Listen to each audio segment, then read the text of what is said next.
தவ காலத்தில் நாம் இந்த ஸ்டேஷன் ஆஃப் த கிராஸ் ரோசரியை பயன்படுத்துவோம். ஆனால் நம்ம நிறைய பேருக்கு இதை எப்படி பயன்படுத்தணும்னு தெரியாது. இன்னைக்கு நான் உங்களுக்கு இந்த ஜெபமாலையை எப்படி பயன்படுத்தி நம்ம ஜெபம் செய்யணுன்றதை நான் சொல்லித்தர போகிறேன். முதலாவது, நாம் இந்த கிராஸ் நம்ம என்ன பண்ணுறோம்னா சைன் ஆஃப் த கிராஸ் போட்டுட்டு க்ரீடு, அதாவது விசுவாசிகளின் பிரமாணத்தை நம்ம சொல்லுவோம். அதை முடிச்சுட்டு ஒரு பரலோகத்தில் இருக்கிற எங்கள் ஜெபம், அதாவது கர்த்தர் கற்பித்த ஜெபத்தை நம்ம சொல்லுவோம். அதுக்கப்புறம் 3 ஹெயில் மேரி, அருள் நிறைந்த மரியே வாழ்க, அந்த ஜெபத்தை சொல்லுவோம். அதுக்கப்புறம் தமத்திருத்துவம், தந்தைக்கும் மகனுக்கும் தூய ஆவிக்கும் மகிமை உண்டாவதாக, அந்த ஜெபத்தை சொல்லுவோம். இதுதான் முதலாவது பகுதி. இரண்டாவது பகுதி ரொம்ப ரொம்ப முக்கியமானது.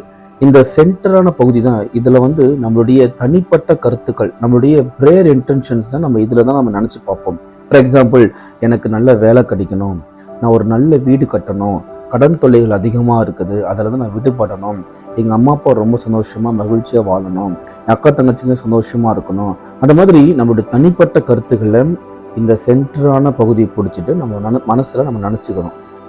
நம்மளுடைய ப்ரேயர் இன்டென்ஷன்ஸ் அதை நம்ம நினச்சதுக்கு அப்புறமேட்டு ஒரு கர்த்தர் கற்பித்த ஜெபம், ஒரு மங்கள வார்த்தை ஜெபம், ஒரு தமத்திருத்துவ ஜெபம். அது முடிச்சதுக்கு அப்புறமேட்டு நாம முதல் ஸ்டேஷன், அதாவது இயேசுவை திருப்பிடுகிறார்கள், அது சொன்ன உடனே திவ்ய இயேசுவை ஆராதித்து வணங்கி நமக்கு நன்றி இருந்த சோஸ்திரம் செலுத்துகிறோம், அந்த ஜபத்தெல்லாம் சொல்லி முடிச்ச உடனே கொஞ்ச நேரம் அவரை பற்றி நம்ம தியானிக்கணும். அவரை பட்ட வேதனைகளை நம்ம தியானித்து பார்க்குறோம்.